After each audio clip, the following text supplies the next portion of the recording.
radiosupereco.com. Educação e comunicação. Comunicação e educação.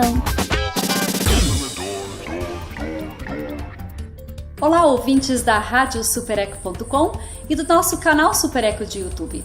Na série Compartilhando Águas, nós teremos a oportunidade de conhecer vários projetos que trabalham com boas práticas de uso e conservação das águas e de envolvimento comunitário. Entre eles, os projetos patrocinados pela Petrobras por meio do programa Petrobras Socioambiental. Vamos lá?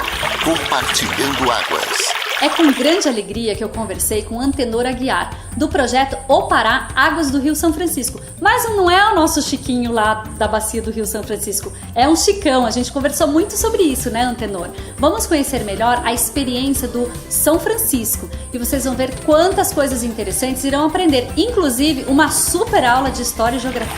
Compartilhando Águas.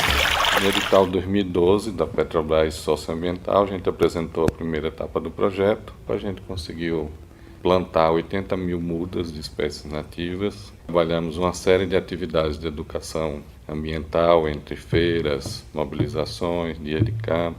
Nessa segunda etapa, nós decidimos ficar mais específicos na região semiárida, que a gente detectou duas coisas muito importantes. A fragilidade e, ao mesmo tempo, a resiliência desse bioma brasileiro muito particular e também uma melhor recepção por parte dos agricultores na região semiárida. Então, nós voltamos agora nessa segunda etapa, continuar o trabalho de recuperação. Ao invés de plantar muitas árvores, trabalhar na regeneração natural dessa caatinga. Atravessamos o Rio São Francisco e vamos trabalhar também uma cidade de Alagoas, em Pão de Açúcar, dessa vez. Nosso grupo é um grupo de professores e pesquisadores da Universidade Federal de Sergipe. Na proposta inicial não tínhamos colocado pesquisas, mas a gente foi sensibilizando e entendendo que era possível fazer pesquisas e conseguimos envolver 6 dissertações de mestrado e 2 teses de doutorado. A gente identificou áreas com problemas de salinização do solo, que é outro grave problema.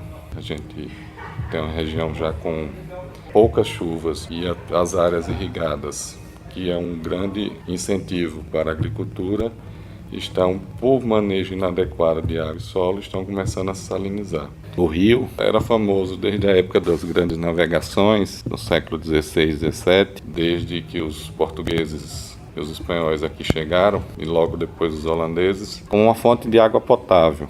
Esses navegadores eles não precisavam entrar no rio, eles conseguiam pegar água potável já no oceano, tal era a força das águas do São Francisco. O Brasil, no século XX, tomou uma decisão, geração de energia elétrica via usinas hidrelétricas. Mas, ao nosso ver, a construção de barragens em sequência se mostrou um grande impacto ambiental, que foi o que aconteceu no São Francisco.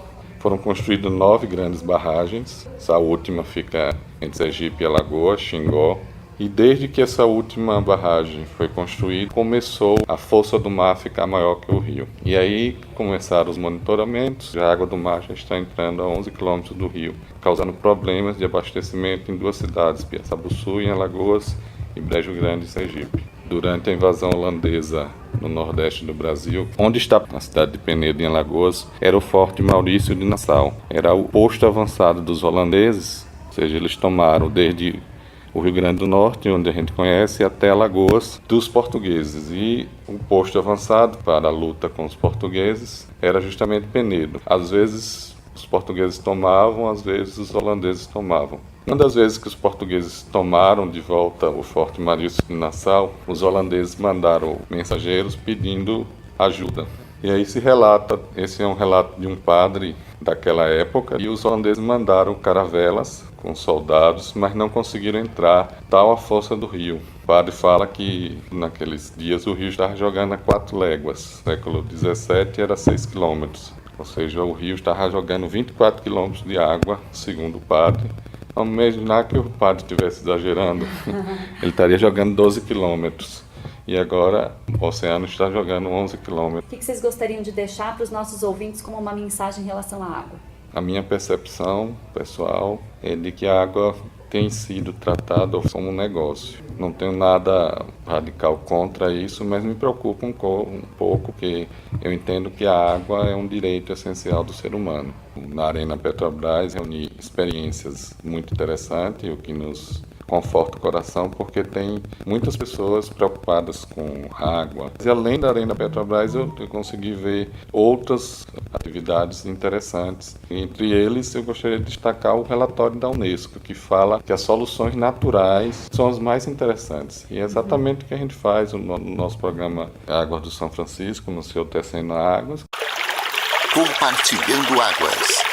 Continue com a gente a qualquer momento em nossa programação, mais uma experiência da série Compartilhando Águas. Nós estamos conhecendo as várias boas práticas do Brasil de bom uso e conservação das águas. Se você tiver uma história inspiradora, um projeto de sucesso aí na sua região, conte pra gente, entre nas nossas redes sociais, acesse a radiosupereco.com e o nosso canal do YouTube. Estamos aguardando a sua contribuição, compartilhando águas, fazendo a diferença pelas águas do Brasil. Compartilhando Águas. Projeto Tecendo as Águas. Realização Instituto Supereco. Patrocínio Petrobras. Por meio do programa Petrobras Socioambiental. Apoio Instituto Educa Brasil. Prefeitura de Caraguatatuba. Prefeitura de São Sebastião. CBH Litoral Norte. Instituto Trata Brasil. SEAG. Refresh Brasil e OBME, Governo Federal, Ordem e Progresso.